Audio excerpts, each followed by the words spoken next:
In this video, I'm going to show you how to use TinyTask. So TinyTask is a simple, fast, and free automation app for everyone. And as you can see, you can find it by going to tinytask.net or just typing in Google TinyTask.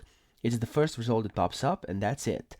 And the first thing you want to do is download the app, and that's very easy since it's very small. You just click over here where it says .exe, press on this, and the app will automatically download for you. Now, once you've downloaded the app, you've got it under your downloads, and you have to open it up. So you click on TinyTask, and as you can see, this little window opens up, and that's all there is to this app. And now I'm going to show you an example of how to use it. So you can automate certain processes on your computer with this application, and I'm going to show you how to do this right now.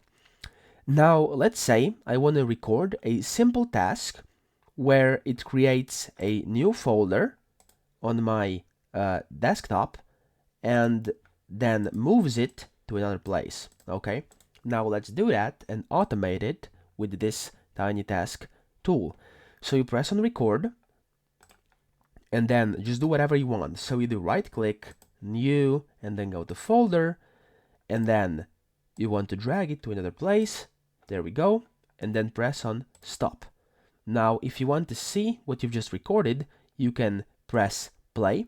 So I'm going to delete this folder right now because it's gonna create a new one anyways. So you click on play, it's gonna go. Do right click, new, and then folder, and then it's going to move it to where I moved it earlier. Okay. As you can see, that's how the app works. It can do pretty much anything you want to. You just have to record it and then play it.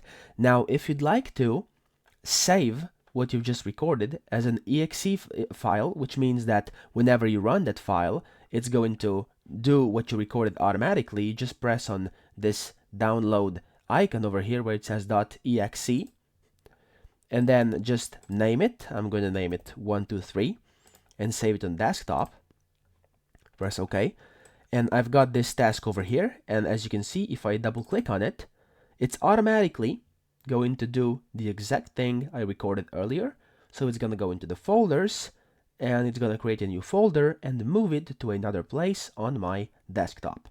Okay, now that's one way of using this app. Okay, you can also save your current recording by pressing save over here and then saving it as it is.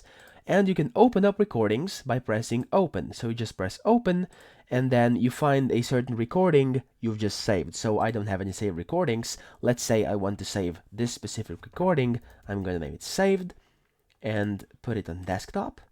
So as you can see, this is save.rec, which means recording.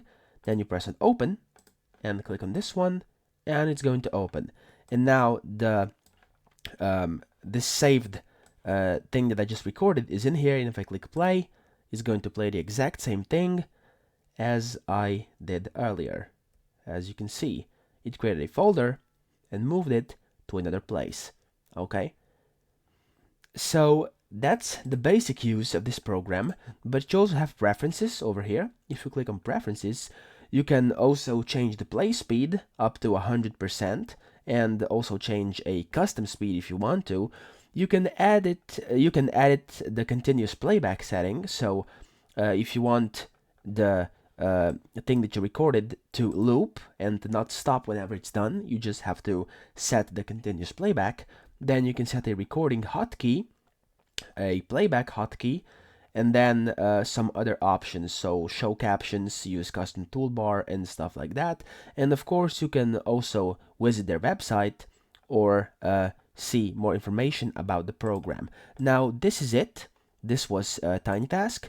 It's very simple to use, and I hope this video helped you out.